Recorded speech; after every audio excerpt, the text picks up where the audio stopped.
జయశంకర్ భూపాలపల్లి జిల్లా మహాదేవ్పూర్ మండల కేంద్రంలో ఆగ్రో స్కైబయో మందుల దుకాణాన్ని వ్యవసాయ శాఖ అధికారులు శుక్రవారం సీజ్ చేశారు.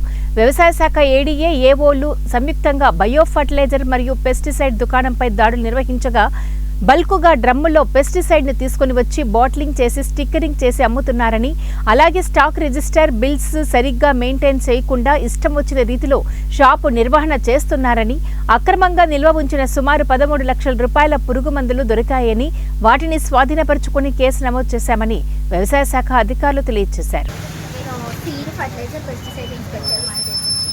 ఈరోజు మా ఏరియా సార్ ఆధ్వర్యంలో అలాగే ఇందులో రైతుల సమక్షంలో ఈ షాపు మహాదేవ్పూర్ నుండి ఆగ్రో స్కై షాపు తనిఖీ చేయడం జరిగింది. ఇందులో ఈ షాప్లో ఉన్నటువంటి క్రిమిసంహారక మందులకి ఎలాంటి డాక్యుమెంట్స్ లేవు, ఎక్కడి నుంచి సప్లై అయిందో లేదు, ఇన్వాయిసెస్ లేవు, రైతులకి బిల్ బుక్స్ లేవు, ఆ బిల్ బుక్స్ పైన సర్టిఫికేషన్ లేదు, స్టాక్ రిజిస్టర్ మెయింటెనెన్స్ లేదు, స్టాక్ బోర్డ్ లేదు. మోర్ ఓవర్ అన్నిటికంటే ముందు ఈ స్టాక్ పైన అన్ని ఇక్కడే మ్యానుప్లేట్ చేసి అతికిస్తున్నట్టు తెలిసింది. సో అలాంటి స్టాక్